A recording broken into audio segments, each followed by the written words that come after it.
good morning, everybody. It is Thursday, October 16th, 10 a.m. Time for baseball and coffee.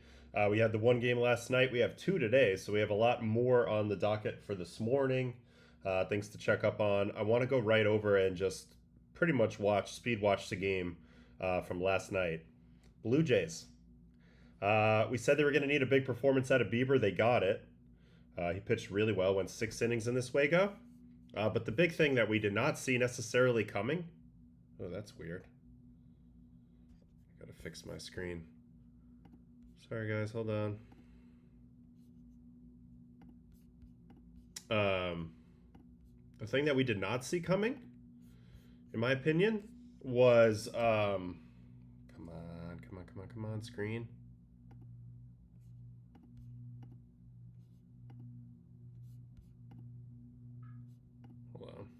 What the heck? I thought this was working. The thing that we didn't see coming was that they were going to blow them out, which they did. And that was big for a lot of reasons. Man, do I have to reset my iPad? Am I plugged in right here? This never happens. Let's try this one more time.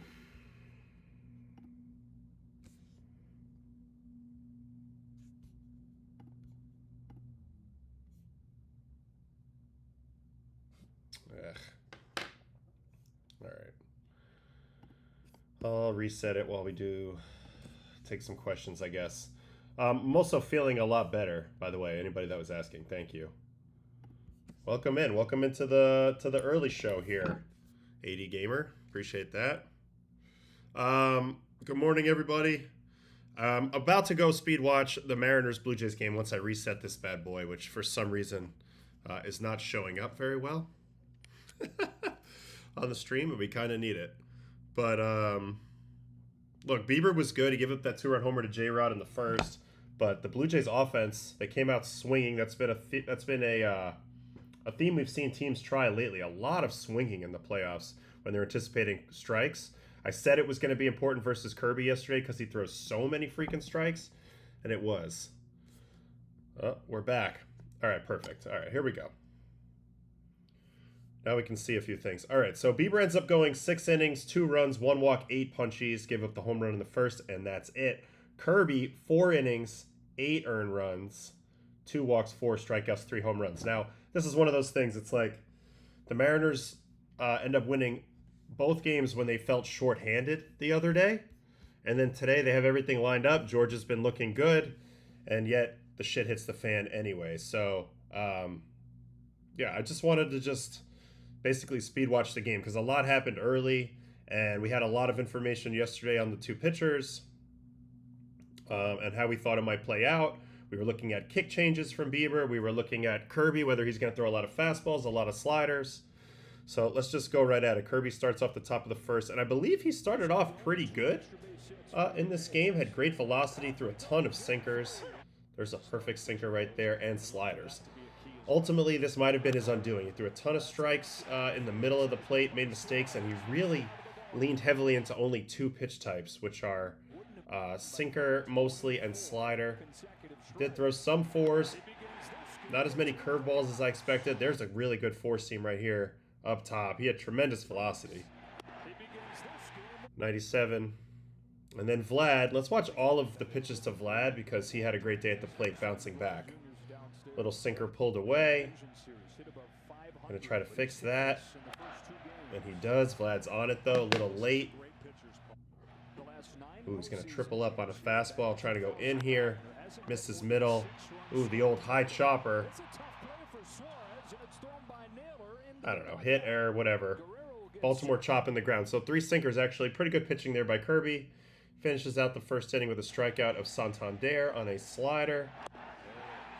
Ooh, that's a bad pitch, though. So, don't be fooled sometimes. You get a good result, but he's off timing here. That's why he doesn't hit it, but that's a dangerous, dangerous, dangerous pitch. All right, on the other side of the docket, bottom of the first, Shane Bieber, 5-pitch walk to open the game. Not ideal for a command pitcher where you felt like if he didn't get off to a good start, that was a really bad sign. He actually doesn't get off to a good start and was able to settle in thanks to his offense having his back and then him kind of getting his command dialed in and using his veteran savvy to kind of pull it back out of himself. But yeah, leadoff walk to Randy. You don't see too many misses like that out of Shane. Very uncharacteristic. Here's Cal Raleigh. He's going to fly out on a cutter. 2-2 cutter. That was a very dangerous pitch.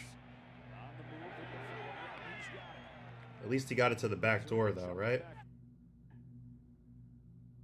Yeah, so they were trying to go up back door.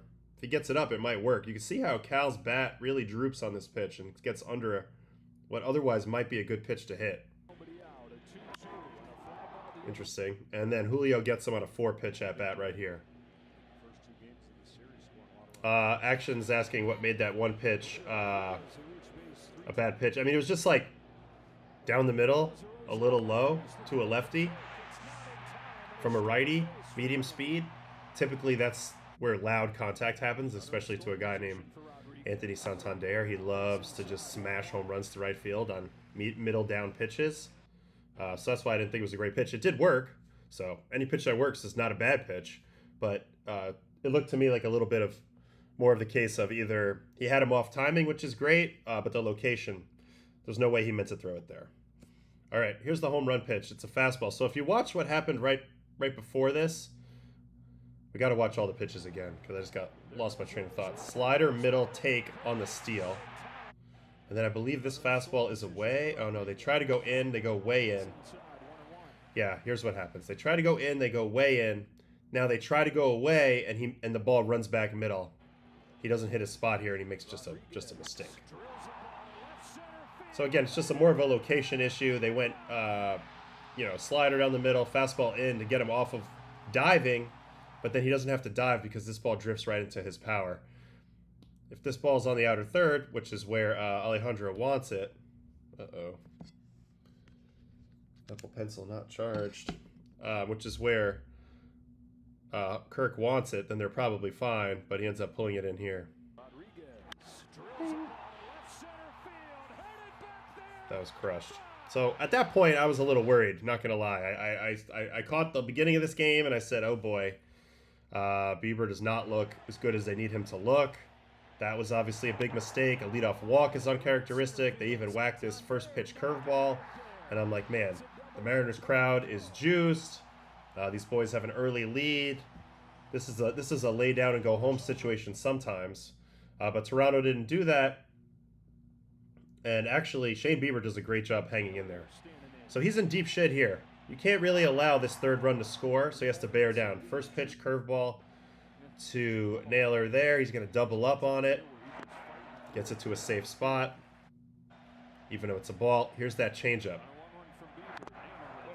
Now, it looks to me like the changeup all of a sudden is back a little bit. Negative 2.8 vert. That's good. We weren't seeing that as much that last game.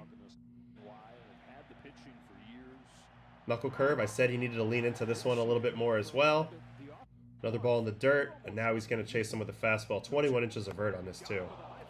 D bats him.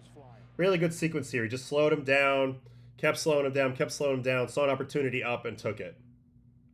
Really good fastball here. Here's how you make your 93 play up. You know, it's with location and with sequencing. So, really good job there to get through Naylor. And then he's going to face Suarez. He ends up getting to a 1-2. Pops him up on a slider. Let's see the location of this pitch. Yeah, that's good. Gets him out front. Puts it pretty close to the corner. And after that, Shane was really, really good, right? All right, let's go back to Kirby in the second. I think he had a scoreless second as well. But let's see if the early signs are here. Kirk, pretty good swing there. Just right at the wrong guy. Kind of inside out's a sinker. So again, you've seen a heavy usage of sinker, heavy usage of slider early here from George. I think the four-seam looked pretty good that he threw to Lucas in the first. Here's a four-seam 0-2 to Varsho. Nice pitch, gets it way above the zone. Can't cover that. That's going to be an easy pop out. And then he gets Barger to fly out. Looks like sinker, four-seam, four-seam. So gets 2 outs on four seams here. Beats him with that pretty good. Jams him. So for the first 2 innings, he hasn't gotten many strikeouts, but he's pounding the zone and everything looks fine. All right, back to Bieber in the second. This is where he starts rolling. 3-pitch strikeout to Canzone. Changeup. Once again, negative 4.4 now. So we looked at that kick change. It was messed up. Maybe a little bit in that last game versus the Yankees, but he fixed it. And this is the great thing that, you know, pitchers do nowadays. So much easier for them to fix things. You have a lot of tools at your disposal. And he's throwing first pitch kick changes for strikes now, and pairing that with a very verty fastball. I don't remember him typically getting 19.2 on his fastball, but that's a really nice one there. And then he's finally able to get into rhythm. 0-2, he's one of the best in the business at throwing chase pitches. This is just a thing of beauty. Look, that's right down the middle, and then you can't hit it. So, you know, it's just really tough. Not a lot of hump on this curveball. Perfect execution. And there's the first out in the second. Then Robles is also going to strike out on 3 pitches. He was on his way to immaculate inning. Slider away. Slider take for a strike. And slider chase. So perfect job there. 2 takes and a chase. And then J.P. Crawford, no immaculate inning. Where does he lose it, though?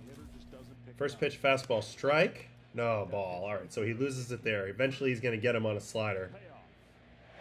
Back foot. So, tremendous bounce back inning there. Gets his team back in the dugout. And then they come out and they finally break through here in the 3rd inning. And it's driven by a lot of aggression. Ernie Clement, first pitch of the inning, it's a sinker. It's actually pretty well located.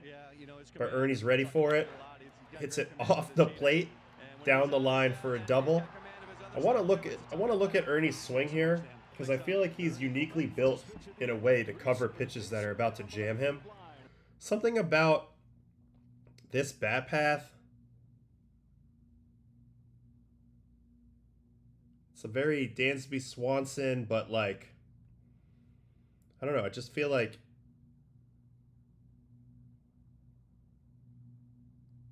I don't know, pretty quick in there. Very quick, very direct.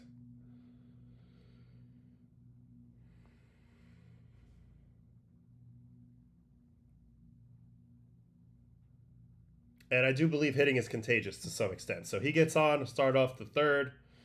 And then Andres Jimenez makes it hurt right away and kind of allows Toronto to say, you know what, we can do this. First pitch sinker, don't like this pitch from George at all. First pitch sinker into a scoopy swing lefty. Got kind of lucky to get away with that, to be honest. Fouls it off, and then he's going to come back with the 4-seam. Let's see the location. Yeah, down in. It's just a poor location. I know he's pounding the zone, but he had him on fastball timing. Even though it's a different type of fastball, the location kind of negates that and throws it right into his bat path. And this gave the Blue Jays life. And from this point on, they kind of raked Kirby. I did not expect this. I thought he was going to pitch really, really well. He's one of the best pitchers. You know, he throws a lot of strikes. He's got good stuff. I just felt like he got a little predictable in this situation. So let's speed forward a little bit to some of the hits here. Gives up a 1-out hit here on a sinker to Lucas. Remember, got him out with a 4-seam the first time. This time Lucas stays through this ball really, really well. Really, really well. Just like Clement did a little bit. Very similar swing here. Very direct to the ball. We mentioned that the Blue Jays are one of the best teams at hitting velocity at the top of the zone in the big leagues. Maybe the best. So that was going to be a little bit of a style difference here. And then let's watch all the pitches to Vlad. First at bat, he got 3 sinkers. Here's a 4th sinker off the plate away. Here comes a slider. Takes it right down the middle. And I think at this point now, Vlad says, I think I got you. If it comes out looking this way, it's a slider that I can hit. If it comes out looking this other way, it's a sinker I can hit. And I know that you want to throw me strikes for the most part early in the count, so I'm going to key in on one of these. And I think that pays off later. But this was a pitch. This was a very crushable pitch if he swings. And then George is going to double up. Let's see if it's any better. No, it's about the same. So you can't double up a pitch like that. He's lucky that ball didn't leave the yard. That ball was pissed on. 104.9 at 16.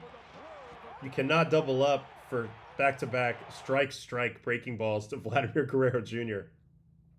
And I know George knows that, and I know he just missed location here. But my God, this pitch is on a tee for him. He smacked that ball. And now Vlad's 2 for 2. First one could be debated, but that one cannot be debated. That ball was crushed. Then after a ground out, we have a walk to Kirk.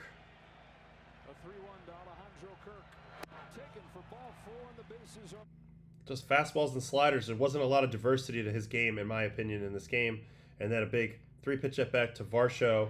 And this is where Toronto took over the game. First pitch, slider, ball. No, he got Varsho out on a fastball up the first time. Oop, slider off the plate is going to result in a run just because of kind of bad luck there. Let's see where this pitch goes. It hits off the front. Oh no, it just comes up on Cal. So score 1 for the people who want you to block everything and not pick everything. But yeah, it goes off the wrist, costs him a run here. So slider. Now he's going to come 4-seam.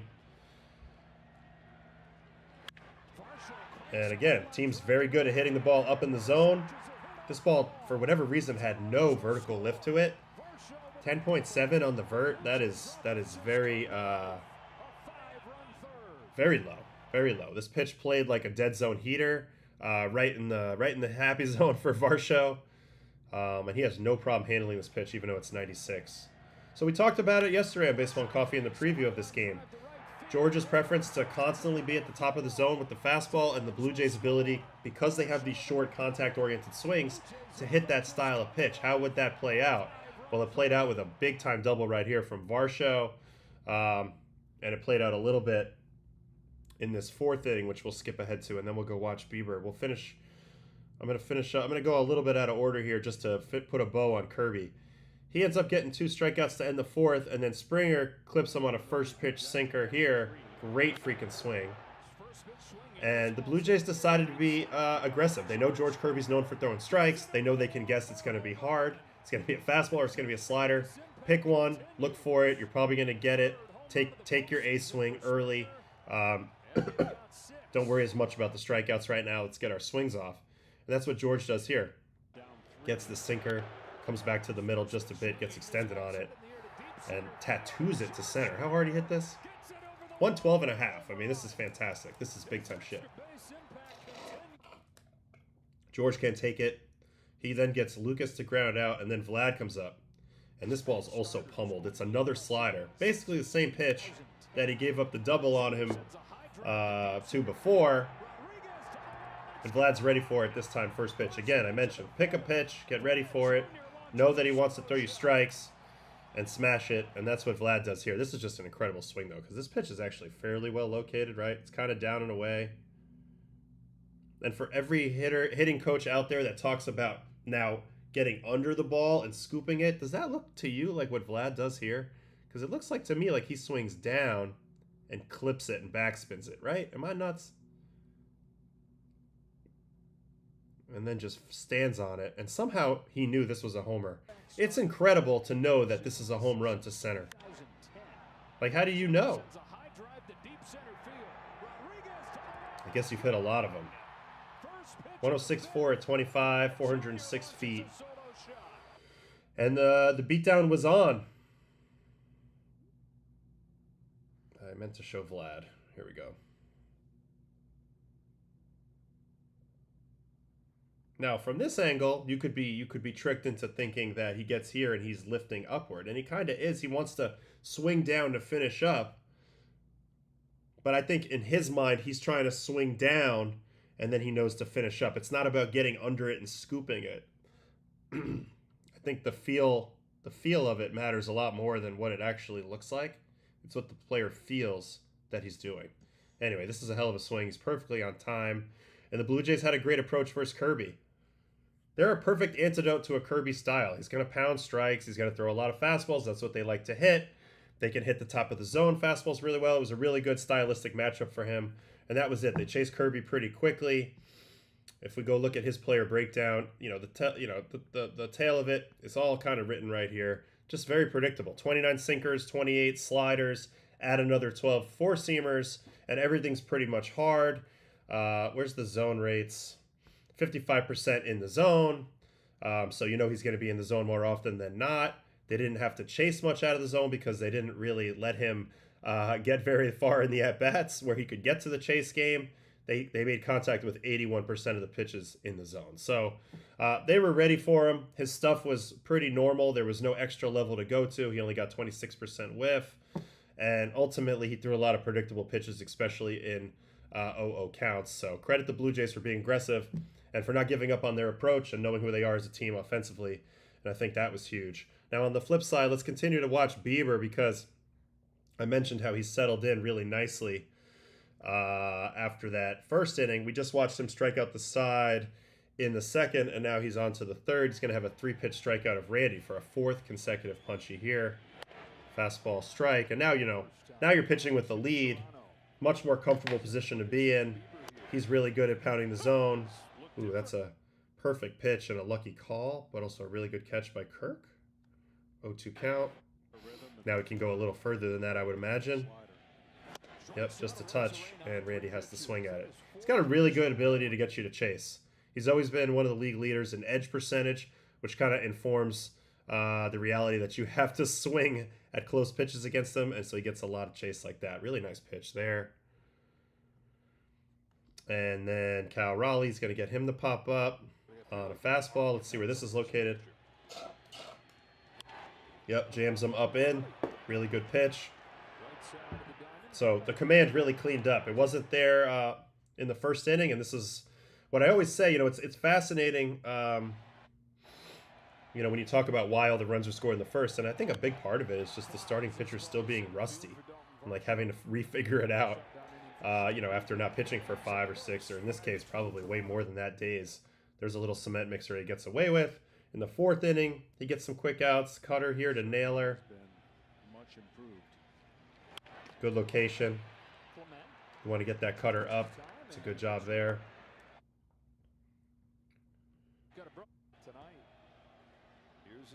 Here is Gino. Rolls it over. And Canzone, he's going to get a strikeout with a changeup and a kick change at that, which we've been saying. This pitch really showed back up. Look at that. That's negative 3.1. You can see the bite on that. That's filth. That's super filthy. Let's watch that one more time. That's gross.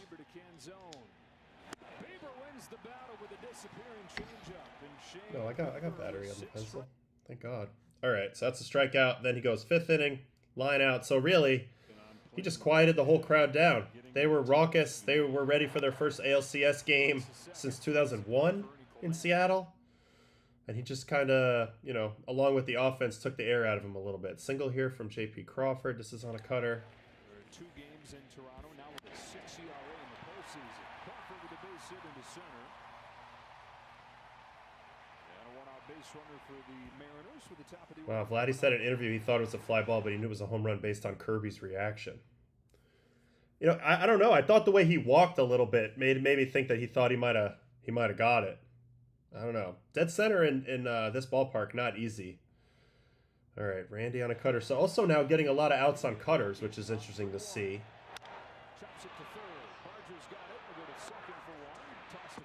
Oh my God, look at this double play attempt here by Clement or whoever this is. I think try to get rid of that so fast. And then more punchies. Cal Raleigh with a fastball. Kind of owned Cal Raleigh in this game, huh? Fastball up. Just showing how that 92 can play when it's location-based. Look at this pitch. Right where he wants it. Sick freaking pitch. I think he was juiced up. I would have been too. Hell yeah. And then comes out for the 6th. He's going to punch J-Rod on a cutter. Wow. A lot more cutter usage than I expected.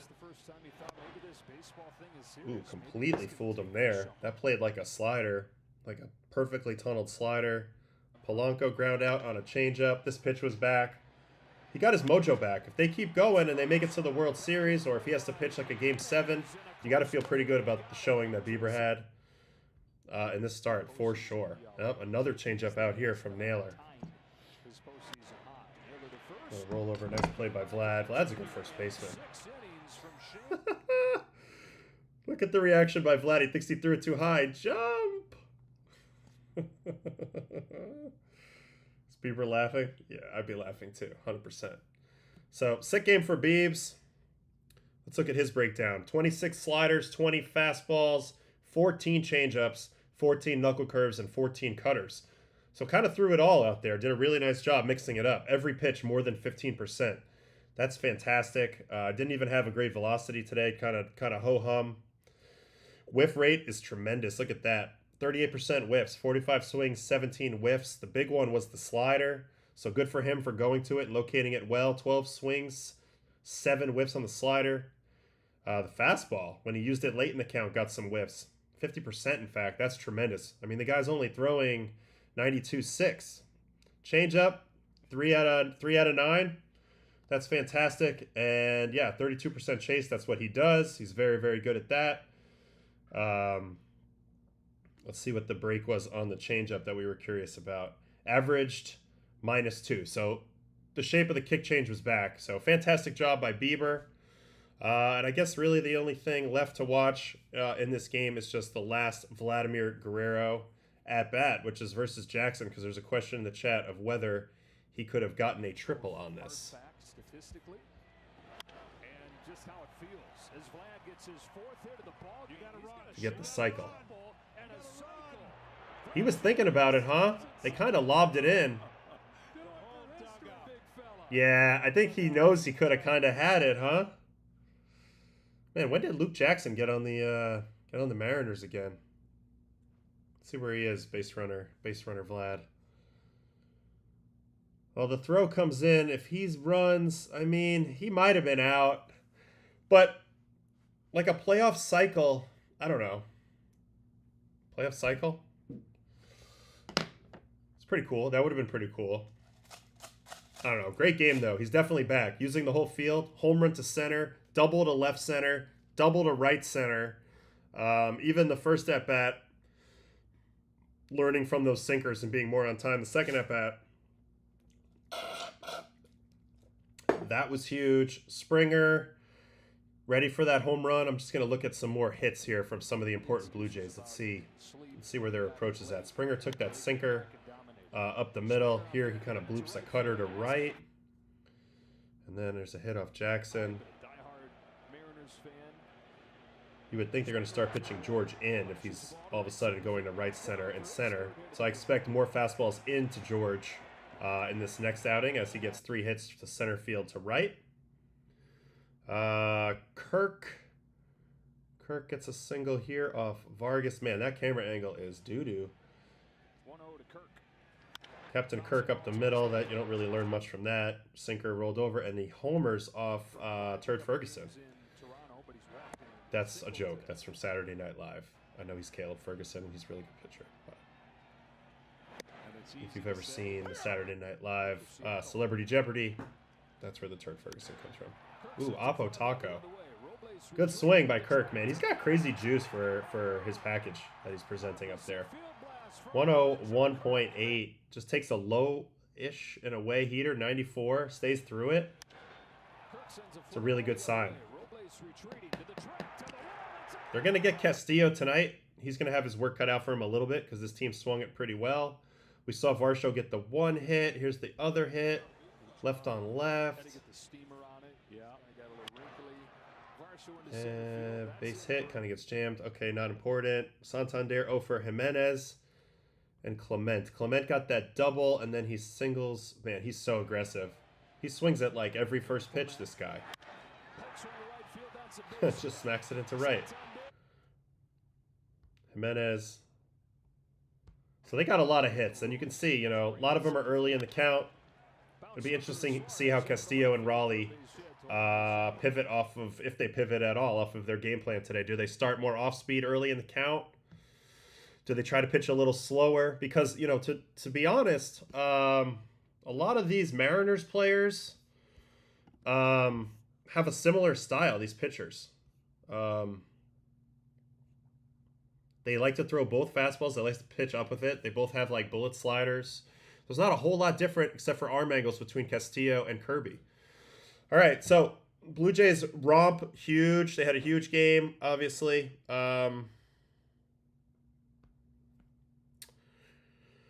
Yeah, we'll see what this means for today.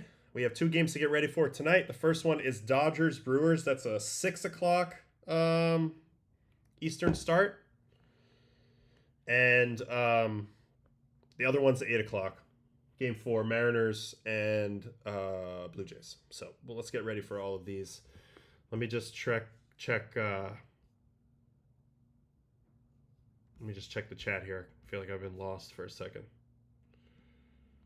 I haven't seen Ephus yet, but I love Bob the Spaceman Lee. He's one of the more fascinating characters in history. So this is a good question. I would like to see it. If you were the Jays pitching coach, how would you tell Mad Max to attack the Mariners hitters today? Well, we're going to definitely get to that point when we get to the Mariners preview. So first, let's get it going. One more question here about Pete Walker. I have heard he's a good coach. So haven't heard anything bad about him at all whatsoever. Okay, here we go. On this date, 1969, the Miracle Mets beat the Orioles 5-3 in Game 5 to win the World Series. That's the Mets' first World Championship. 1969, on this date in 1993, the Blue Jays beat the Phillies 8-5 in Game 1 of the World Series in Toronto. Al Leiter earned the win with 2 2/3 of shutdown relief. Wow, relief for Al Leiter that game. Don't remember that. And this was on this date in 03 was the Aaron Boone game, home run versus Tim Wakefield. Happy 33rd birthday to Bryce Harper. Wow, it's weird for me to think that he's 33. I'll always think of him as an 18-year-old or something. Just, I don't know why. There's a whole bunch of stuff on the Dodgers here and how great their starters were. We already know about that.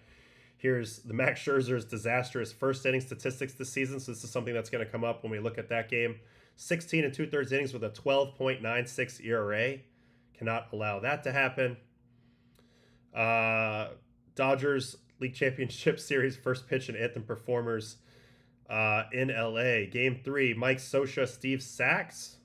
Game 4, Reggie Smith, Bill Russell. They have some stars, man. Game 5, Oral Hershiser, Rick Monday. Sax and Scioscia spent 8 seasons together as teammates with the Dodgers, winning 2 World Series, 81 and 88, but fans of a certain age associate them with the Springfield Nuclear Power Plant softball team, the City Champs, from the Simpson episode Homer at the Bat, which aired in February 1992. Yes, this is a classic Simpsons episode. Best episode ever. Mattingly, shave those sideburns. We're on it. I love it. Hell yeah, so good. This was the best. All right, moving on. These are the game times. Like I said, 6:08, Brewers Dodgers, 8:33, Blue Jays Mariners. So Brewers Dodgers, of course, it's a TBD for the Brewers. Expect to see a lot of Mizorowski, maybe Quintana, and then Glasnow. Also, this would be a little bit of a shadow situation. This is very similar to the matchup we had last week between Glasnow and Sanchez with the Phillies. Hitters did not look good in that game. This is get me good player, living players. I think take it with a grain of salt, but it is hard to hit at Dodger Stadium in twilight. It just is. I've been there and I know it. And you might not even be able to tell that much on the broadcast, but there's something about it that's hard to hit in twilight this time of year. So that could play in as we get going. Here's the matchup. Again, TBD versus Glasnow. Dodgers return home needing just 2 more wins to become the first defending champ to return to the World Series the following year since the 2009 Phillies. They have to be feeling really good about it as their 2 starters, Yamamoto and Snell, who I made 2 videos on my channel about. I'm hoping that some Dodger fans share it with their friends because it feels like they might enjoy that, but nobody's really watching those. Anyway, Brewers have lost 9 straight road playoff games, dating to a 4-0 win at Dodger Stadium in 2018, NLCS Game 3. The Minnesota Twins / Washington Senators franchise, 12 straight losses, is the only team to lose at least 10 consecutive road postseason games. Okay. Brewers were an MLB best 45 and 36 on the road. That's good, so they love to play on the road. I can see that. Their game travels, for sure. But they have only scored 8 runs total and lost their last 5 games. Along their last 5 games, that's the fewest they've scored in any 5-game stretch all season. Yeah, well, they faced some pretty damn good pitching. The Cubs bullpen was electric in their series, and obviously the 2 guys they just faced for the Dodgers are like the best in business, really. Well, some of the best in the business, so not really that surprising. They've scored 12 of their 24 runs this postseason in the first inning. They've slashed 364, 421, 758 in the first, and only 178, 254, 281 after that. They are 0 for 34, 12 strikeouts versus non-fastballs this series. So spin to win, you're going to see a lot of Tyler Glasnow curveballs in this game. I'm very sure of it. and it's going to be up to them to swing at strikes and take the balls. It's going to be tough. The Dodgers have won 18 of 24 postseason games since last year. Blah, blah, blah. Blake Snell and Yoshinobu Yamamoto, we've talked about them. They were unreal. That's why they're in this spot. Glasnow has now thrown 7 2/3 scoreless innings this postseason. Hitters are hitting 154 off of him. He held the Phillies to 2 hits over 6 scoreless before being pulled at 83 pitches, in part due to cramping. See, we were wondering at the time why they would take him out. He was in super control. Sheehan came in, gave up a run in that game, but Glass was looking good. He also 3-0, 1.84 in 6 games since the beginning of September. Dodgers have won all 6 of those games. So he's in a good spot, and they need that to keep going, and it sets up Glasnow would start a potential Game 7 if we went that far, but Milwaukee is the team that's going to have to push to that. Glasnow held Milwaukee to 2 runs over 11 innings pitched across 2 starts this season. Okay, so that's good to know. He's faced them twice, and he did well both times. They didn't do much against him. Maybe we can go back and watch a touch of that. Christian Yelich, 1 for 14. 7 Ks. Contreras, 0 for 9. Choria, 1 for 7. Vaughn, 0 for 5. Frelick, 0 for 5. They're combined 2 for 40 with 18 Ks in their careers against Glasnow. Also, Yelich is in a major slump at the moment. He's hitless in his last 17 at-bats. He hasn't had a postseason RBI since 2018. That's amazing. He's one of the best hitters I ever faced, so that's shocking.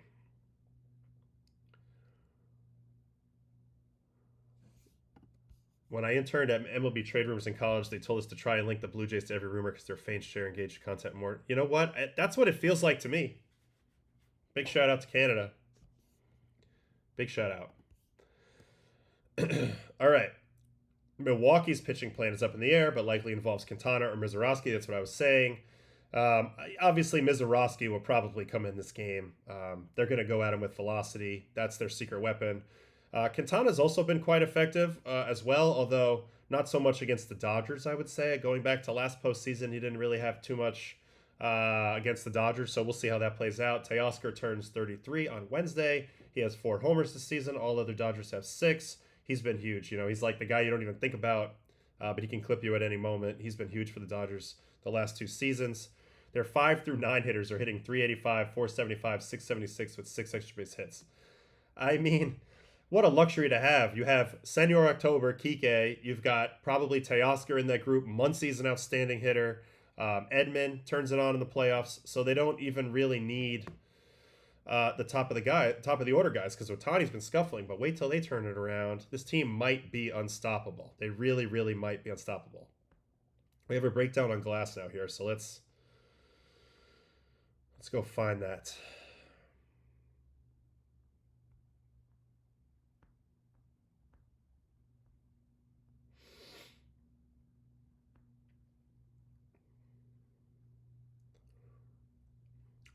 .130 or better ERA plus, 30% or higher strikeout rate since start of 2019. Minimum 500 pitches. Here is the list: Jacob deGrom, Garrett Cole, Brandon Woodruff, Chris Sale, Max Scherzer, Tyler Glasnow. Pretty damn good list to be on. Thank you, Lifted. I appreciate that. I appreciate that so much. Doing our best, having a ton of fun.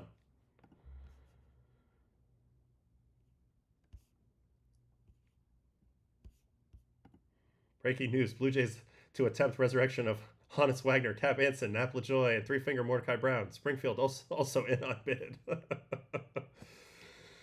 Oh, man. All right. At 6'8", the 32-year-old Glasnow is already a behemoth of a human to face on the mound. I can attest to that. Big Tyler Glasnow. I went to a UFC event 2 winters ago at Madison Square Garden. Got tickets through my agent. Ended up sitting right next to Tyler Glasnow, and he was with one of his friends. I was with one of my friends. We chatted. We hung out. We watched the fights. He is a large man. His hands were way bigger than mine. I'm a big guy. He was bigger than me. The hair was glorious. It was flowing. It's very nice. Good vibes. He would have seemed like a great teammate, and he's a hell of a pitcher because he uses that size to his advantage. The way he gets down the mound. It talks about that here. He's tied with Jacob Mizorowski and Logan Gilbert for the highest average release extension, 7.5 feet. So when he literally releases the ball closer to the plate than almost anybody else on the planet. And then he's up there with his arm angle being high too. He's at 56.1, which is tied with Hunter Brown. Pretty good guy to be tied with. Also nasty, and that ball really plays with a tremendous carry on top of the fact that he's way closer to you too. So it's a really hard fastball to get ready for. We faced him in 2020 playoffs when I was with the Yankees versus the Rays in the bubble season. Guys, we're not looking forward to it. It's a pure power approach, but when it's on, you get bullied, basically. Highest average release extension. This is the list. Mizorowski, Martinez, Glasnow, Palante, Gilbert, Pivetta, Suter, Glasnow, Cade Smith, Hunter Brown. All guys who fastballs play really well. And that includes Suter, who throws slow. His fastball still plays. During the regular season, Glasnow threw each of his 4 pitches at least 20% of the time. Only 2 other guys have done that, and they were Sean Armstrong and Caleb Ferguson, both relievers. So that's a pretty good trick. How do you know what's coming if it's a 4-way coin flip? 4-way dice roll. You don't know. Let's see here. Usage splits. He was a little bit higher curveball this last game, which I expect to continue today. Second highest curveball usage in a game since 2025 was his last start. Definitely think you're going to see a lot of those today versus the Brewers. He also leaned back into his 4-seam again and kind of went away from the sinker last game. I think he should be throwing.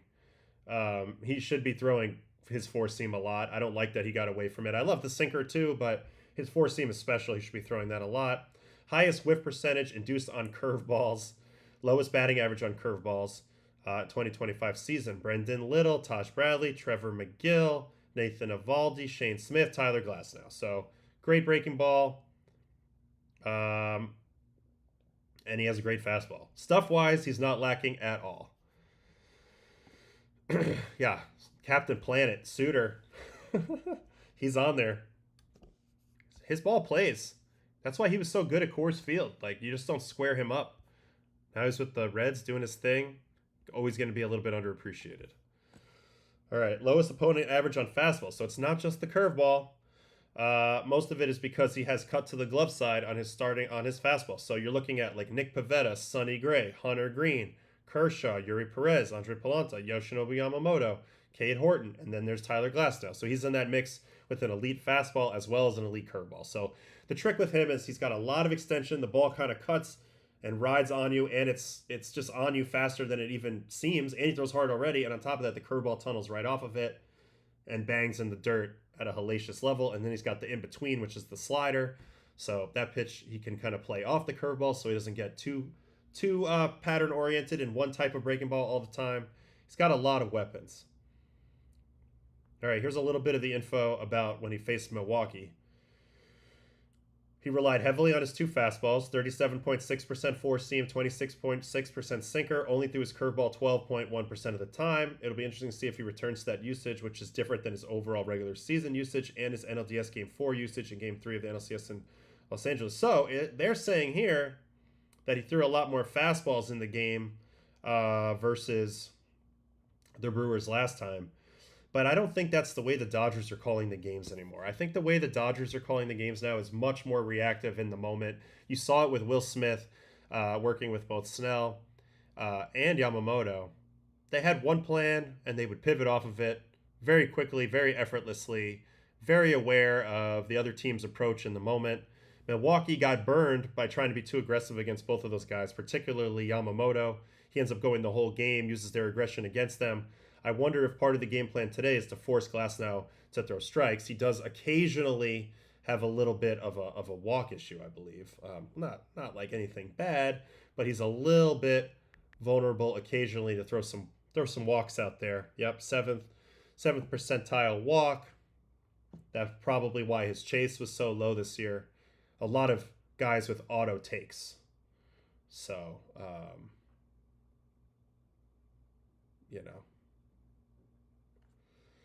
Hold on. What are we doing here? What are we talking about? Oh, we're talking about Tampa Bay trading guys. Yeah. So, just like Snell, he only threw 90 innings this year. Snell threw like 70-something, but they're on all cylinders headed into the postseason. You can't tell me that this isn't kind of what the Dodgers try to accomplish. I've noticed it for a few years now. They're not as concerned about regular season IL time. They feel like they have enough depth to and high end guys that are healthy in the moment to make it really far. But as long as they can get them all right, you know, come September and into the postseason, they have a shot to win the whole dang thing. And they are in that position right now. You know, Glasnow is relatively fresh. They should probably be able to let him go a little more than he did last time, although they have no need to because their bullpen's fully rested. We'll be curious to see if we see Roki in this game, how that will go. Since we don't know who's pitching for the Brewers, it's hard for me to come up with any game plan of how they're going to pitch it. Obviously, I expect to see some Mizorowski, who's looked really good. But overall, you know, we'll just have to wait and see. What else is there in here if there's anything about the Milwaukee stuff before we get into the other ones?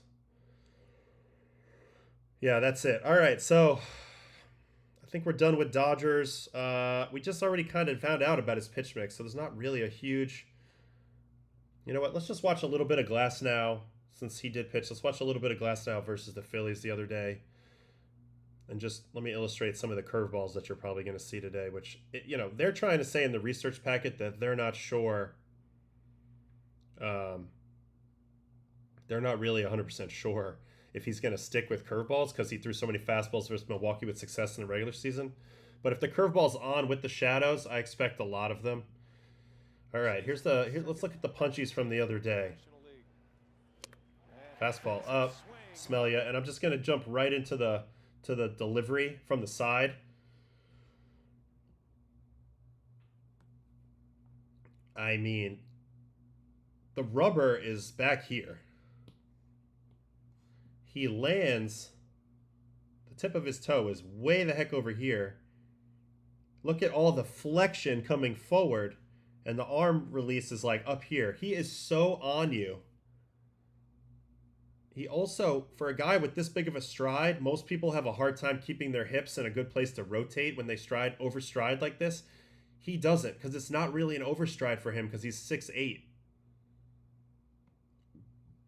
So, just a freak. You know, it's the type of guy that, you know, you run across really big bodies, sometimes like former basketball players that are have pretty good hand-eye coordination, and you wonder to yourself sometimes, hey, if I got this guy straightened out on the mound, would it be a superpower? Well, that's kind of like what Glasnow is. It's like he's just bigger than everybody else, so the ball's going to be, you know, the effect's just going to be different. He's going to be closer to you. On top of that, he's got great pitches. So it's just so unique because of his size. Here's a Marsh strikeout on a fastball. Also, tremendous velocity in this game. 98.8 here.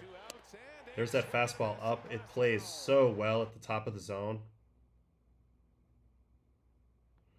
And yes, it has a little cut to it. Negative 0.6, so a little bit of this. Yeah, and what we just watched, the trunk flex isn't seen in 90% of pitchers this day. Yeah, they just don't do that. They don't use that type of mode on the finish. It's all rotational now. But Glasnow does. So good comment there by Mitch. How unready is Glasnow versus a guy that... No, I think he's just as ready. He's in midseason form, you know? 90 innings is plenty, and he's pitched a lot down the stretch, so he's just as ready. But he doesn't have as many pitches on his overall workload this year, so, you know, maybe that allows him to go a little bit more. If you want to turn a basketball player into a pitcher, let me know. I had a friend in college that was like from the Bahamas, really big guy, used to block a lot of shots, was interested in baseball. I don't think he had ever played baseball, but I used to think about it. Man, if he was like 6'10", that would have been interesting. Here's a sinker up top, so you see how the fastball plays. And then there's going to be some curveballs here eventually. Here's another fastball as the shadows start to creep in, which again, I think will be a big factor in this game. Here's a curveball, first pitch one to Kyle. You see that break, though. Look at that. Yeah, was it Bennett Davis? I think it was Bennett Davis, Mitch. I talked to him a little bit about it, but like it was just like half joking. You know, like what if you pitched? You know. Anyway, there's the curveball bite, and then Castellanos, he strikes out on a slider. This is his in-between breaking ball, but also features a lot of depth. So, you know, you got to get ready for that fastball. He gets everybody out of their see the ball, hit the ball mode, and they get very, very anxious to hit fastballs. And then they just drop off the table, these sliders. I mean, that's filth. That's filthy, filthy, filthy. Here's Bryson Stott. Going to get him with a fastball.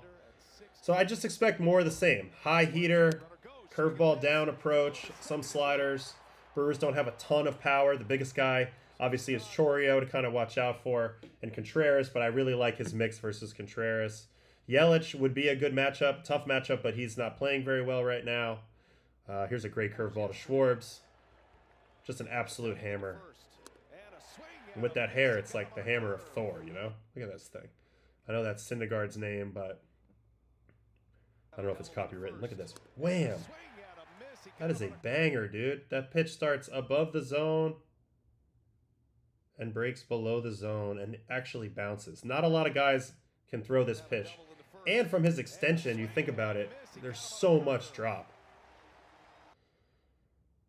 Brandon Marsh called out on strikes. This is his last strikeout of the day. He ends up getting pulled after this with some cramping, but I mean, still bumping 97 with tremendous life. Doing velo checks or whatever that just was. Feeling the flow. So, yep, Glasnow tonight. Excited for that for sure. 10,000%. Yeah, didn't Tracy McGrady pitch for a little bit in indie ball? That's fascinating. Well, I will say, if you're 6'6", you know, that's a good place to start as a pitcher for sure. You know, David Peterson, a lot of guys, a lot of good tall pitchers out there, but takes a lot of coordination for sure, obviously. All right, let's go get started on second game tonight, which is a very juicy one. Now we have a game 4, 2-1, and the Blue Jays are sending my pal, my friend, the great Mad Max Scherzer, to the mound. This is his 500th career start, regular season plus postseason starts. Could it be his last? That's crazy to think about. I'm pretty sure he's going to play. I'm pretty sure he's going to keep playing. But T-Mac once played a softball game at Yankee Stadium in 2019. Oh, yeah, I remember when CC had that event. Action Bronson, like Fat Joe, all those types of guys. That was pretty sick. Yeah, and then this is what I was talking about. Yeah, the Sugarland Skeeters. All right, can Toronto do it? 14 of 53 teams, 26.4% to win Game 3 after a 2-0 deficit went on to advance. So still only a 25%-ish chance. It has been, this is a stupid stat, but I'll read it anyway, 9,132 days since Seattle last won an LCS game at home. They beat the Yankees in Game 5 of the 2000 ALCS, which took place 25 years ago and 1 day. These teams combined to put up 17 runs with 8 home runs on Wednesday. 8 total homers, tied a single-game postseason record. 2017 World Series Game 2 and 2015 NLCS Game 3. Toronto put up 13 runs in Game 3, 5 more than any other team in a playoff game at T-Mobile Park. The Jays have won all 4 games in Seattle this year, outscoring the M's 34-11.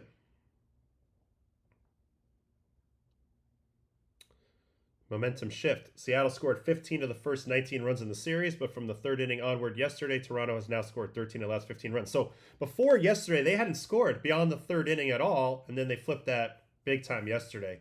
Toronto is now slashing 300, 350, 545 with 15 homers and 52 runs scored in 7 games this playoffs. So that's including 2 clunkers on offense. That's how much they've erupted and how contagious it has been in their dugout when they start getting some hits. So that's something to look out for. Is this a team that just is a mojo team? A momentum team? Yeah. Thanks, my love. You're totally right. Okay. Toronto, Springer has now homered in 2 of 3 games this series, giving him 22 career postseason homers that trails over the great Manny Ramirez, Altuve, and Schwarber. Vlad Jr. is now slashing 464 with 4 home runs and 10 RBIs in 7 games this postseason because he went 4 for 4, almost hit for the cycle as we watched earlier. And then now a little talk about Scherzer. This is Scherzer's first outing since September 24th. So that is like 22 days rest between starts. That's a little odd, which means we have no idea what's going to happen. He could be lights out. He could be dreadful. We have no idea. One thing I do know is Max will be ready to compete. 100% ready to compete. He's been throwing simulated games in his downtime while freshening himself up by healing minor neck and back issues. And I will say, Max's simulated games were likely really simulated. Like, he's just a legend. I mean, just like, I'm sure he was in full uniform, sound effects, you know, talking shit to the hitters, side bets, all sorts of things going on. So Max was locked in much more than other guys would be when they're down, because that's just how Max is wired. He has 171 postseason strikeouts, 3 shy of passing Roger Clemens for 5th all time. That's amazing. On the other side, Luis Castillo, 4-0, 0.86 ERA in 6 games, dating back to September 7th, including the postseason. That's a 3 earnies and 31 1/3. That's a big-time burner. So that would be great. Only Blake Snell has a lower ERA in that span. Seattle held Castillo until this game so he could start at home because he had a 2.60 at home and a 4.71 on the road. He's also been really good in the postseason with a career 1.40 in 25 2/3. Brian Wu is expected to be an option to start Game 5 as he returns from a month-long absence due to his chest being a little sore. Julio, 4 for 10, 2 homers. Polanco, 5 for 12 with a homer, have combined to hit 409, 3 homers, 10 RBIs this series, really picking up the slack for everybody else. Cal Raleigh only has 3 hits in the series. Bieber, we just watched him kind of dominate him. Be curious to see if Cal can, kind of snap out of that today versus Scherzer. I don't think it's a great matchup for Scherzer, so I'll be very curious to see how he pitches Cal Raleigh. I'm going to have to look at that in a minute. He joins Barry Bonds, Mark McGwire, Sammy Sosa, and Aaron Judge as the only players with 63-plus total home runs in a year. And then in desperation mode, down 0-2, the Blue Jays came out swinging on Wednesday. So that's what we saw when we watched the tape, right? Very, very aggressive, and it worked out. Clement was aggressive. Springer was aggressive. Varsho was aggressive. Kirk was aggressive. All their guys were aggressive against a guy who pounds the strike zone. It'd be interesting to see what Castillo does today. Do they shy away from a lot of first pitch fastballs? Do they kind of switch to what Yamamoto did the other day to take advantage of the Brewers' aggression? Pitch backwards a little bit. So I think that's going to be very interesting. Yeah, swings on the first pitch during regular season with MLB rank. The Mariners, 33.5 during the regular season, which was 8th, and the Blue Jays, 32%, which was 14th.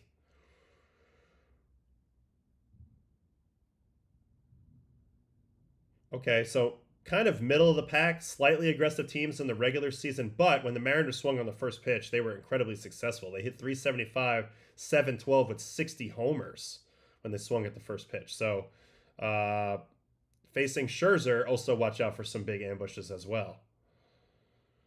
This postseason, Ernie Clement's first pitch swing percentage is up over 60. I just said that. Man, I'm onto it, man. He just looks like he swings at the first pitch every time. Only Tatis swung at the first pitch more often among players with at least 10 plate appearances. Clement is 4 for 9 with a homer and a double off George Kirby this postseason on the first pitch. So it's working. First pitch swinging, 4 for 9. Thanks, Mad Bear. Appreciate you. First pitch swing percent leaders in postseason. Tatis, Clement, Arias, Castellanos, Merrill, Cal Raleigh. There it is. Cal Raleigh, 58.3%. And Machado. That's surprising. Looking ahead to Game 4, here are several hitters to watch on the first pitch. Julio Rodriguez, 7th most often first pitch swinger in baseball. Cal Raleigh, 12th. And he has 17 first pitch home runs this season, which is tied with Joe Adell for the most in MLB. So definitely watch out for Scherzer. Man, a lot is riding on first pitches on both sides. The Blue Jays showed their aggression on first pitches versus Kirby. So Castillo and Raleigh, how do they approach that on the pitching side? And then on the other side, how good these Mariners are launching on the first pitch. How's Scherzer going to handle that? He tends to be pretty aggressive in the strike zone early and then goes to the edges late, but he also has a ton of mix. Do we see more curveballs? Do we see more cutters early? Do we see him go to his changeup? It's going to be interesting to watch Max pitch today and how he navigates it. Surely he's aware of all of this, so he's going to try to figure out what to do. He also might pitch inside. Another way that Max sometimes attacks an aggressive team is to just pitch in a lot and try to get them swinging and get jammed early and kind of establish his power game inside, although the power game that he has ain't what it used to be. Still pretty good, I think. I think it can be still pretty good. Should the Jays leave Ernie at the 8th spot or move him up in the order? I don't mind him in the 8th spot if he's getting on, because then the lineup flips over with guys on base. So, you know, a little bit of both.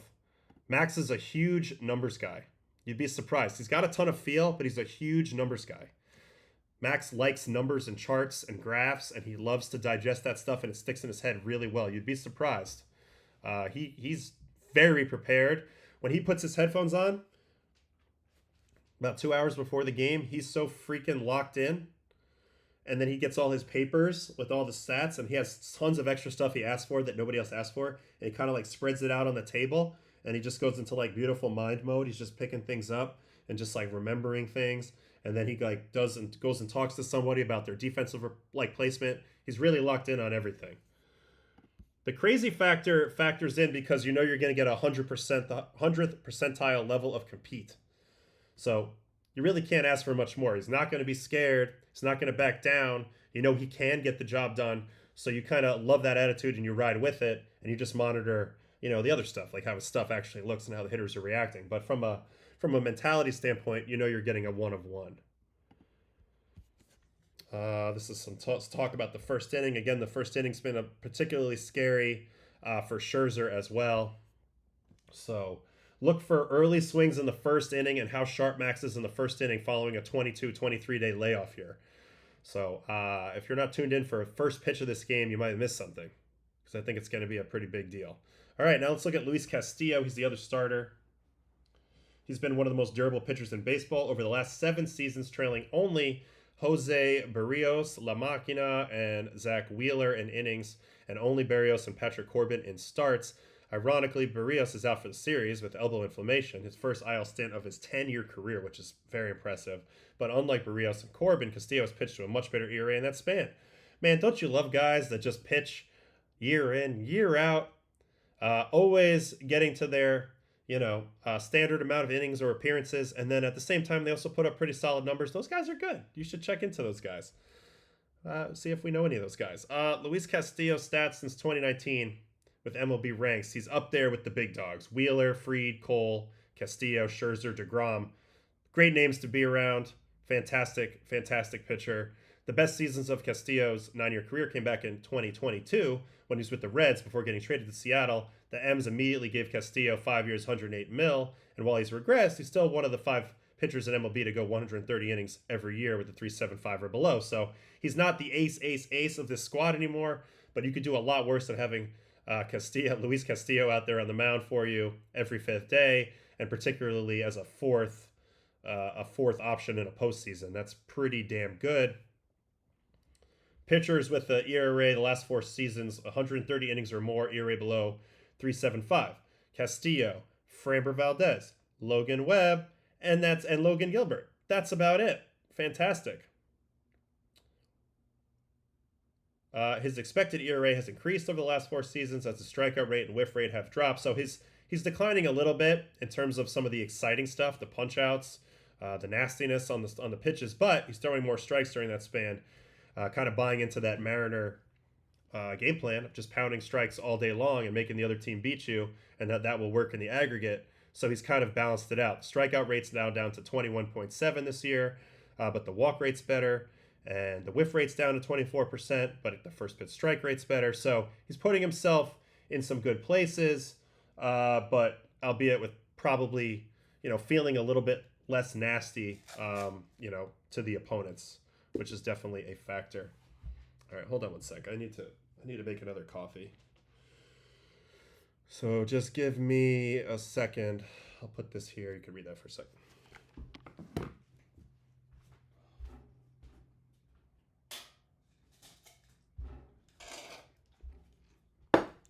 Well, I actually turned off my coffee machine, so now I got to turn it back on. So fun. All right.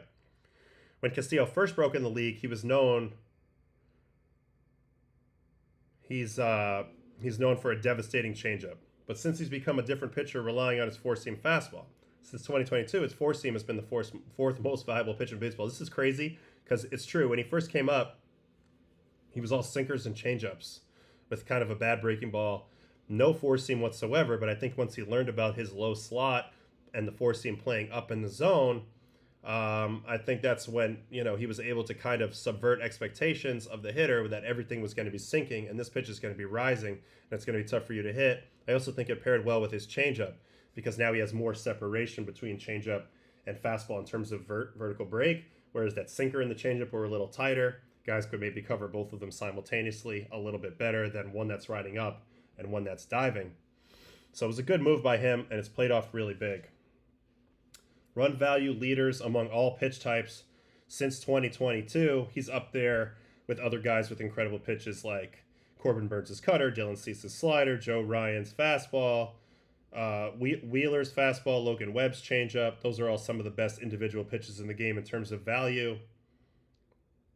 Yes, Castillo's pitch usage alterations coincide with the emergence of vertical approach angle. So exactly. So because he has the low slot and the low release, he only has a 5.16 release height, which is very, very low. I believe average, see if they have average here. I believe average is about 5.6. I believe it's about 5.6. Maybe I'm wrong on that. I think it's right around there. But yeah, when you're lower than that, we've talked about this a lot, and you upshoot the ball, your vertical break's not as important as on the pitch, as some other guys, because you're still getting that upshoot effect. Compare Castillo's arm angle to his teammate Bryce Miller's, who the Jays will see again in Game 5. Also features a ton of high four-seamers, but Miller's a lot higher than Castillo, as we can see here. Castillo's way down at 15 degrees. That's even lower than me. It's pretty damn sidearm.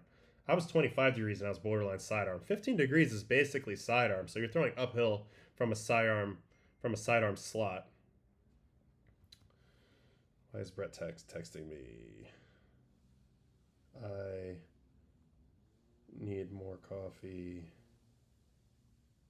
Had to turn on the machine. So even though he has the four seam, he still has that sinker, because when you have the low slot and you throw sinker, you throw two seamers with seam shift, you're also going to get good drops. So it's a really good trick. You have the upshoot fastball and you have the sinking sinker. So he's got multiple fastballs. This is kind of a Mariners thing as well. He's leaned into that. He does a really good job on it. And then the changeup's kind of dropped off. He still throws it, but it's nothing like he used to throw it. This used to be his bread and butter. People were studying the crap out of his changeup for years. How does he do it? How does he throw it? And it's just crazy that it's now kind of an afterthought. So sometimes the way the game works is people become so aware of something you're doing that you go on a whole journey to convince them that that's not your game before circling back around to it again. I do expect the changeup to show up again in big spots at times.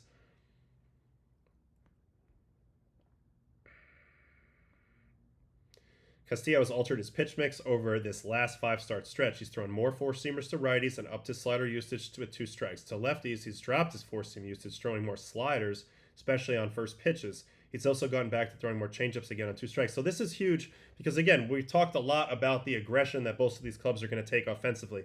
If the Blue Jays are going to swing a lot, so when he's facing lefties like Lucas, Barger, Varsho, etc., it looks like expect some first pitch sliders. If I'm a Blue Jays hitter in this game, I'm expecting him to get ahead of me with some off speed. If I'm a left-handed hitter, if I'm a righty, I'm expecting him to come in on me with fastballs maybe early in the game. So again, if you're going to ambush, you have to pick what pitch to ambush.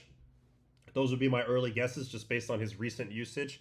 And, them having a little bit of knowledge of the Blue Jays being aggressive, pretty unlikely they're going to just throw a lot of fastballs away, fastballs down early in the count, considering how much these guys are swinging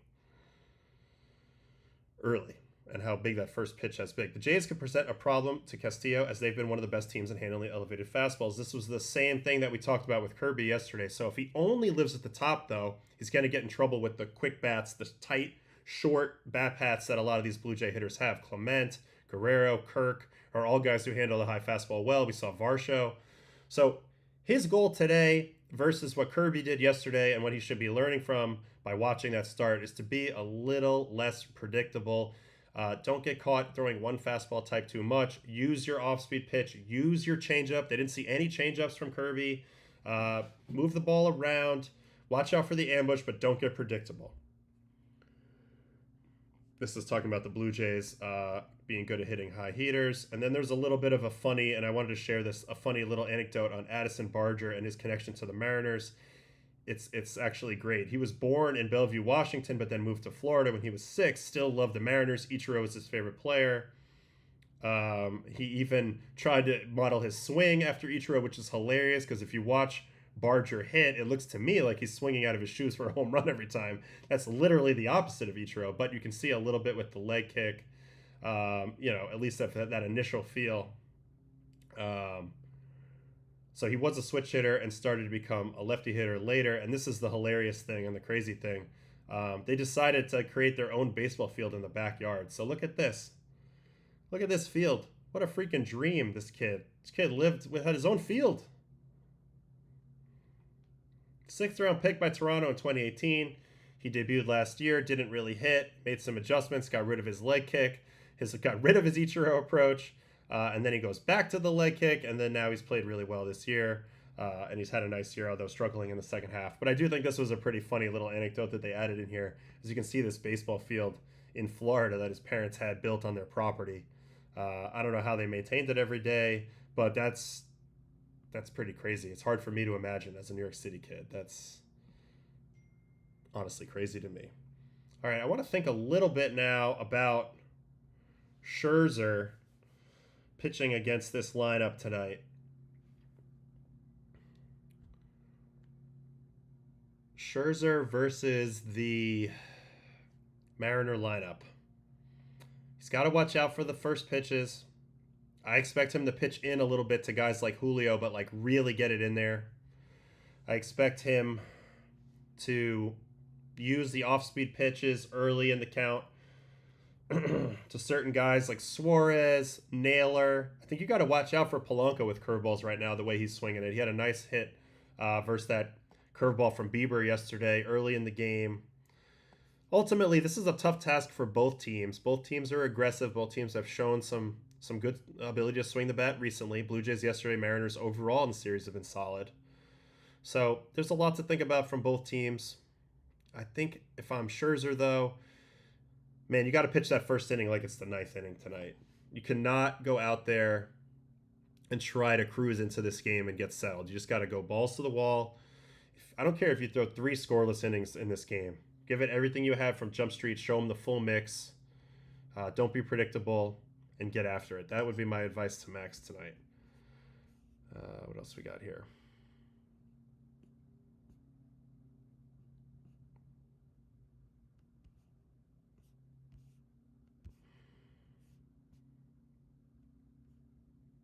Luis diced up the Jays in the 2022 wild card. Different pitcher, obviously, but he scared me every time since then. Man, like, Max hasn't pitched in so long, there's, like, no point in even watching any of Max's old stuff. Should we watch a little bit of Castillo in the game versus Detroit? He did come in for 2 relief innings the other night. So we can get a sense of a little bit of what he's looking like. Not the Blue Jays, it's Seattle. Seattle and Detroit, yeah, it's this game. Castillo was the last pitcher. He came in with men on base to face Baez. Fastball up, 4-seam. And again, like, he pitches up, and this is what I was talking about with the low slot thing. Like, he's only got 9.8 inches of induced vertical break, but yet it plays up in the zone that well. So, impressive. And now here's the sinker. Runs it in, jams him. So 2 different fastball approach. You're going to see a lot of that with the righties for sure. Here's Kerry Carpenter. He punches him out. So here's the lefty attack. First pitch, sinker. Away for a strike. Slider off that. Oh, it's a dangerous pitch. Got lucky here, I think. All right, 0-2 though. Fastball up. So whenever he starts you with something that has downward plane, he tends to offset that with that fastball up and vice versa. And you see how that plays. I mean, this ball only has 12.9 inches of IVB, which is not a lot, but, you know, if I do the ball tracker thing here, I mean, it just looks like it's going straight up, you know? I mean, it really does. It's fascinating. 1-2 pitch. Swing and a miss on a fastball. Nice pitch there. Torres, this is an 8-pitch at bat. Yeah, in 2022, you're right, Michael G. He was 98 to 100 with this type of arsenal. It's true. So the velocity's come back, but the pitchability stayed really, really good. The durability's been fantastic. You got to wonder if the arm slot has something to do with that. It's really, really low. I mean, look at that. It's a straight rotate and sling. It's amazing that he can stay on line and throw a lot of strikes like this, but he does. It's a very simple arm action, but it's amazing. Torres takes a cut of the fastball, 2-2. The pitch, 3-2.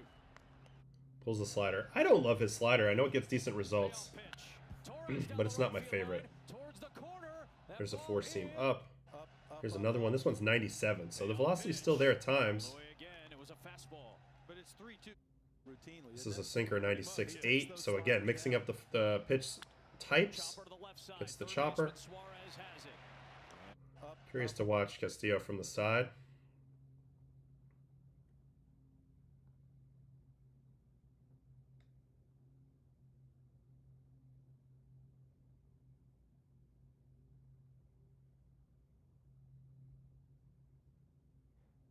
It's a pretty simple delivery.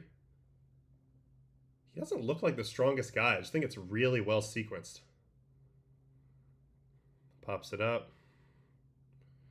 And then he gets a one pitch out here on Riley Green with the fastball up. Getting above the scoop. So that's a little bit of the challenge when you're facing his fastball. Which one are you going to get, you know? It's a good question. It's got some good ones. And they're both different. The sinker's got that good run to it. The four seam's got that upshoot to it.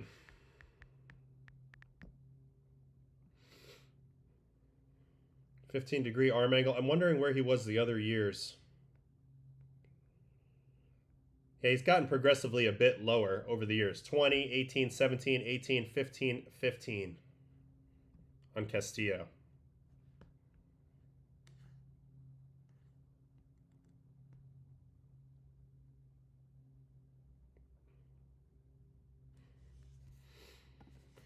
This is not a bad comparison in that they do sling it kind of from a similar arm angle. I think Camilo Duvall gets a lot bigger, gets a lot more extended out, and he's a different body type, but it's a good comparison, at least a little bit of how they throw almost completely rotationally. I mean, look, extension, for single percentile and extension over here means that you're not striding at all. You're just kind of stepping and rotating, which is powerful, This is a tough question. You think Jays Mariners is going to be a high-scoring game or a low-scoring game today? I think high-scoring. Is this true? Is he never throwing another pitch again? Has that been decided? Hold on.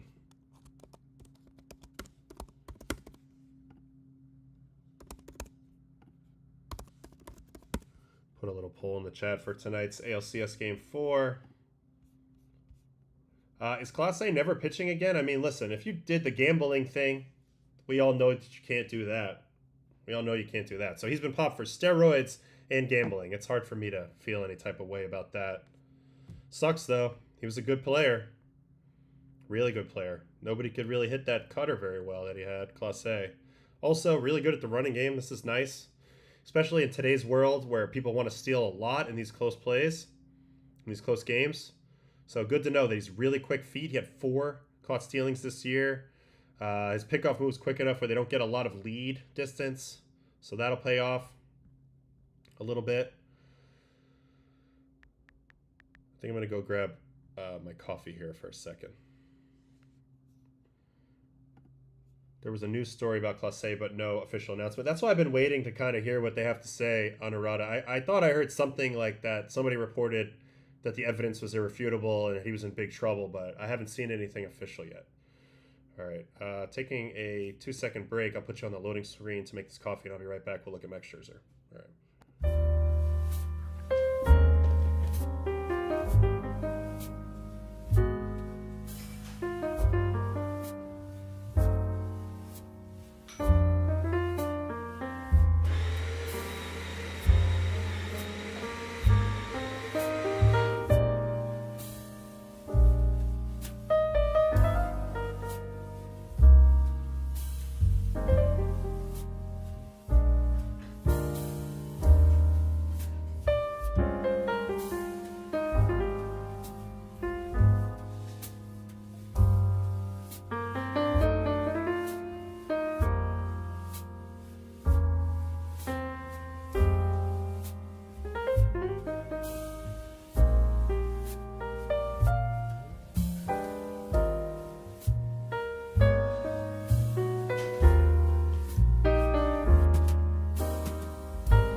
right, I'm back.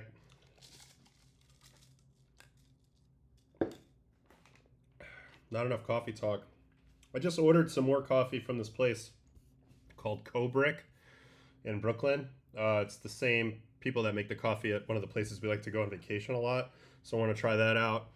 Cafe Devotion was really good that we've had recently in Brooklyn.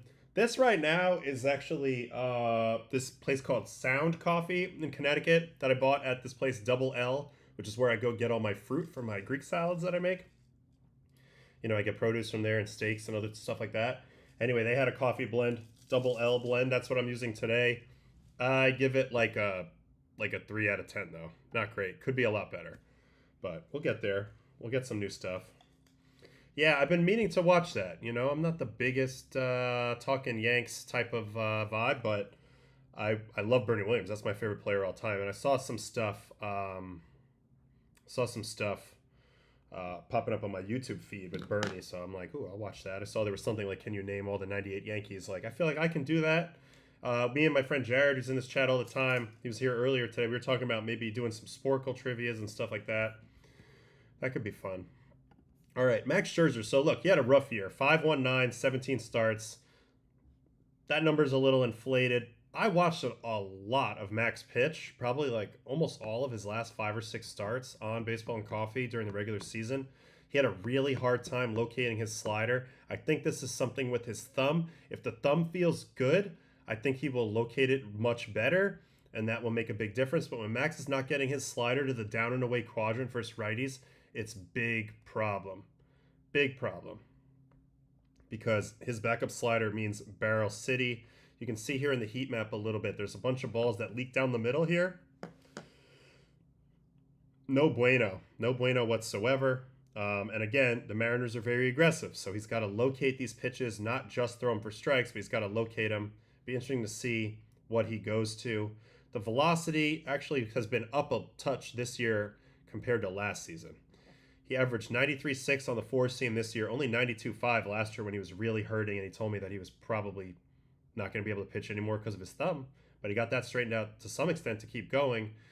The year before that, 2023, 93.7, and then 2022, which is probably his last dominant year when he was with us with the Mets still, 94 miles an hour then. So it's been a steady decline, although he's not that far off, so that's good to know. Slider velocity, 86. That's actually better than it was before. That could be contributing. Maybe he's not getting it to the full release point. Change of curveball cutter. Let's see the effectiveness and some things right here. So he's doing fine with his 4-seam. He's getting hammered on the off-speed pitches this year. The only pitch with only over 33% whiff rate is the slider, so it's a little bit of a feast or famine. Because the slider's been his best pitch, definitely. Lowest hard hit rate, but he's still got to be careful with that location. The fastball's not looking great either. And overall, not great. What are we seeing on the movement chart here? Anything of note? He's just drifting back towards league average in a lot of ways. He's still got 2 more inches of movement on his cutter than average, and 2 more vertically on the slider than average, but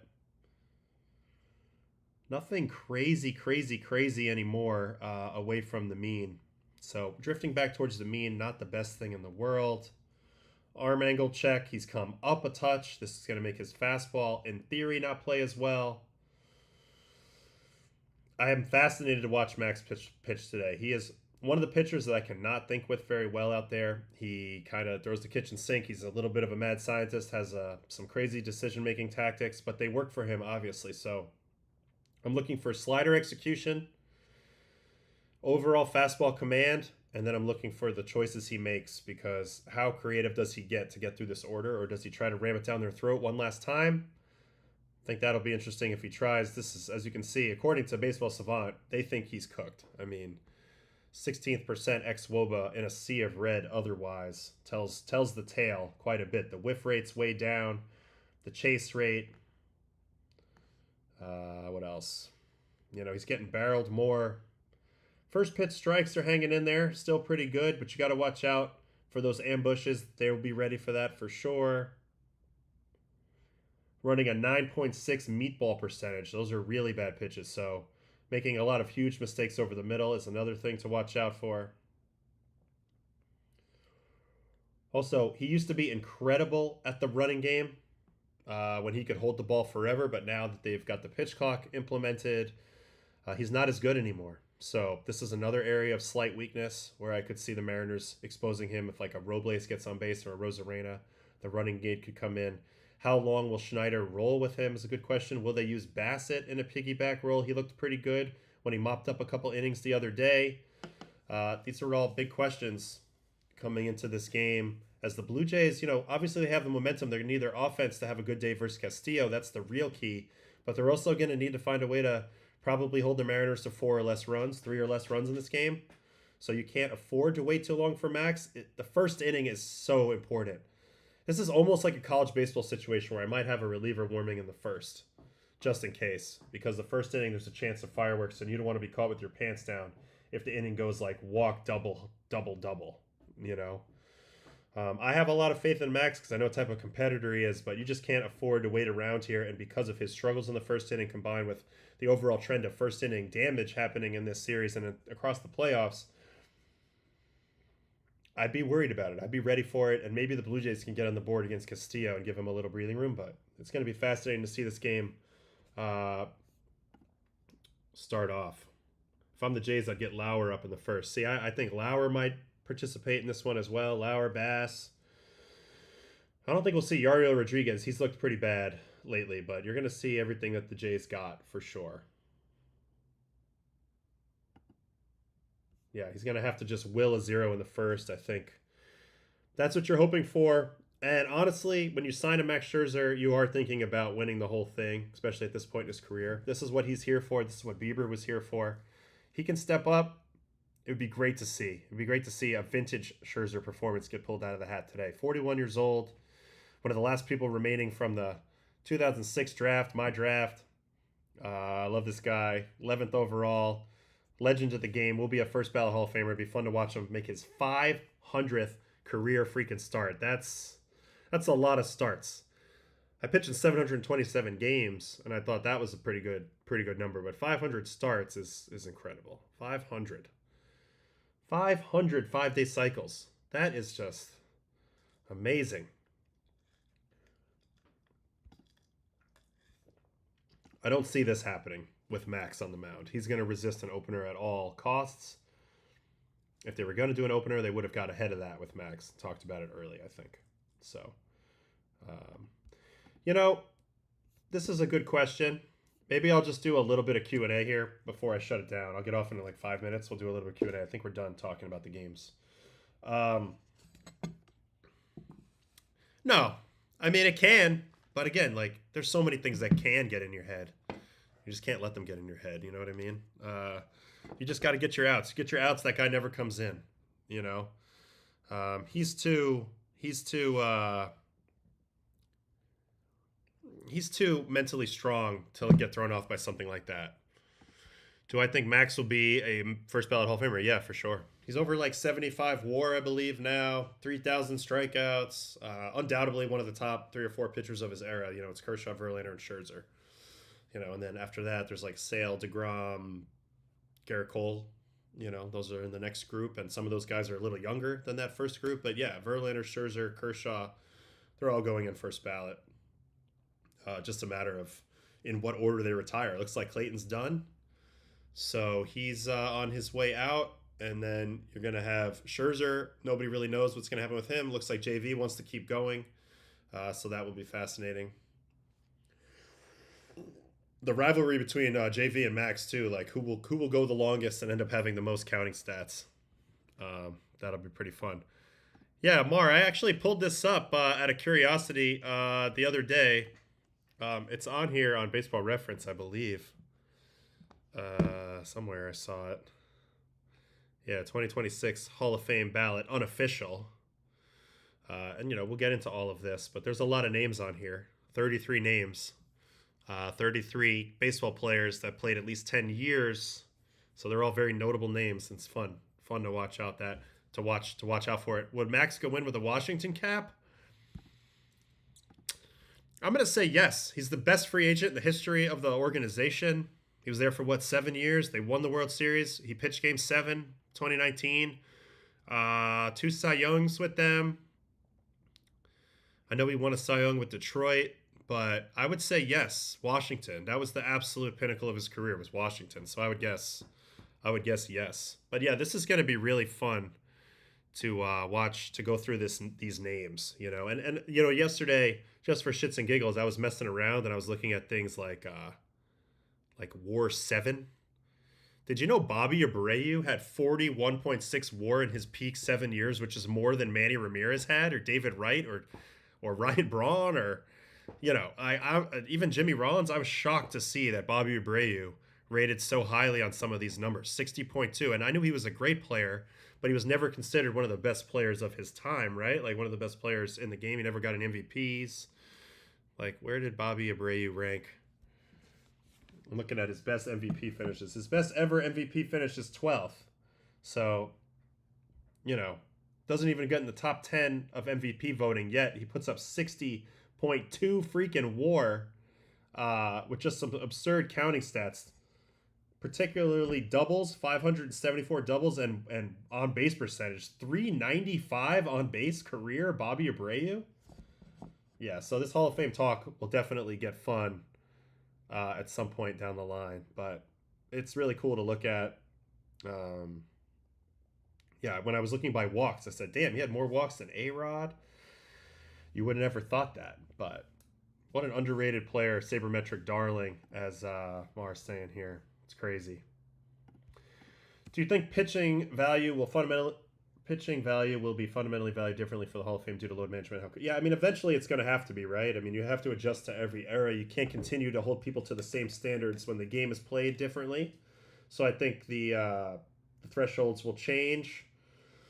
I think that I've been an advocate for a long time. I think that there's room in the Hall of Fame for peak style Hall of Famers, right? Like Johan Santana style guys who were like undisputably like top of the game players for like a 3 or 4 year span.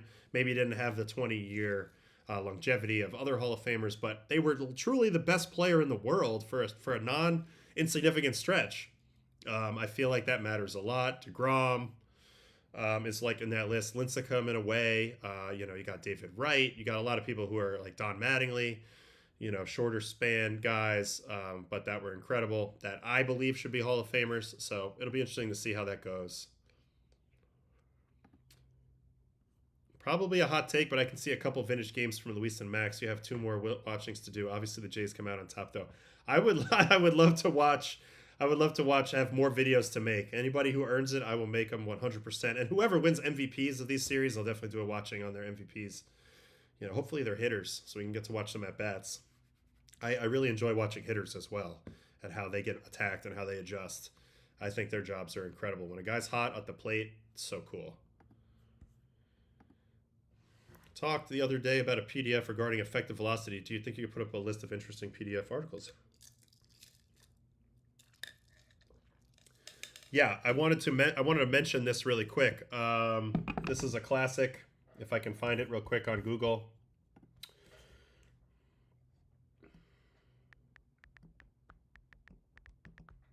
Perry Husband's effective velocity. This is the... Now I need to get the PDF version. I don't know if they have it out there for free anymore, but there's 4 books. They're called Downright Filthy Pitching, Science of Effective Velocity, Hitter's Attention, Science of Pitch Sequencing, and Getting Filthy, Implementing Effective Velocity. So these are the books I've been talking about a little bit. They're written by Perry Husband. So yeah, if you're interested in that, this is stuff that I read going back. Dr. Tom House does the forewords on them. These are books that I read probably pretty early in my career that started to, change my brain about how I thought about the game. And, I started noticing things more often. And I have to find it on my phone. I have to ask Drew Smith, actually, because we took a screenshot one time. We were in the weight room. One time. I'll never forget. We took a screenshot of something that was on the TV on MLB Network, and it was like talking about effective velocity. I think Carlos Pena, my former Northeastern Husky, forefather, was talking about how effective velocity does oftentimes inform a barrel, like a hitter's barrel, and it was like no barrels have occurred when the pitches are X amount of distance from each other and X amount of speed difference from each other. So it was talking about effective velocity and basically don't walk into the trap that leads to the loud contact. So we had written that down. We had taken a picture of it. And if I could find it, I would love to share it with you guys because it was so freaking fascinating. It must have been sometime. Oh, maybe I sent it to Hef. Let me look in here. Sometimes there's information that you send each other. Okay, nothing to Hef. Now let me look at Drew Smith.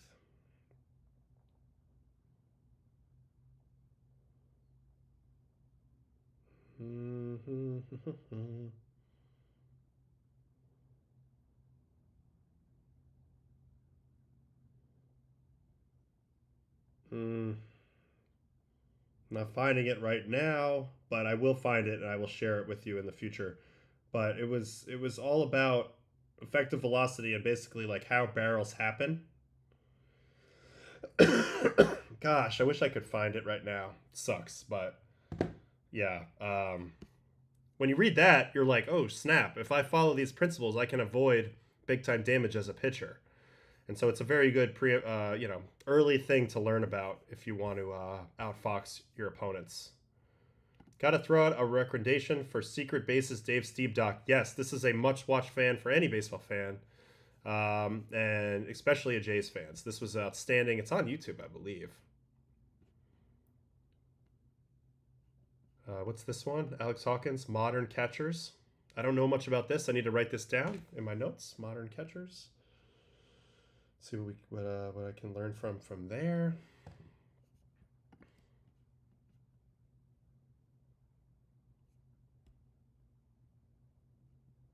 I think that the vote already happened, actions. So I think Judge probably won. We'll see. We'll see when the vote comes out.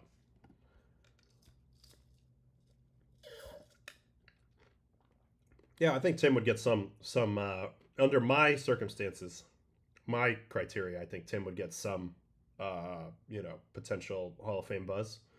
It's not the way the game, the Hall of Fame currently works, but again, I think there's room for guys who are truly, at the very tippy top of the game, even if it wasn't for as long. Which batter do you wish you matched up during your career? All the best players. I wish I could have faced Barry Bonds. Wouldn't have been great for me, but I wish I could have faced him. I would have loved to face Jeter. I would have loved to face, Ken Griffey Jr., guys like that, Sammy Sosa, Mark McGwire, all the big dogs. That would have been fun. All the people you grew up watching. And I got to face a lot of them, but guys like that. Off-season baseball book club. Yeah, maybe we'll start putting some stuff up in the show notes and things like that, and I'll start listing some things off. This is great. All right, that's it for today's show. Enjoy the games today, 2 of them. First one's at 6 Eastern, Dodgers and Brew Crew. Can the Brewers get back in it? And then that game that, if you don't tune in right at the beginning of the 8:08 game tonight, 8:08 Eastern, which is Seattle and Toronto, you might miss the fireworks. It could happen very soon, very quickly. So this has been a good episode. We watched a lot of baseball. We got ready for both of these games. These are good series so far. They're getting exciting. I'd like to see the Brewers get a win and make that one a little more exciting, but they're definitely up against it today. I'm expecting to see Mizorowski. If the Brewers really want to win, they're probably going to fire that bullet today. So let's see how he does versus the explosive Dodger offense in Dodger Stadium, and let's see how Glasnow looks again. If he continues to look the way that these other guys are looking, the Dodgers might just be unstoppable. All right, that's it for me today, and I will see you guys tomorrow. Actually, is today Thursday? Oh, I will be on tonight, Baseball After Dark, tonight, 9 o'clock, simulcast on MLB. So be there tonight, and we'll watch the games. We'll get there We'll cover the first one, and then we'll watch a little bit live of the second one, all right? So I'll see you guys tonight, and thanks for hanging with me. Peace.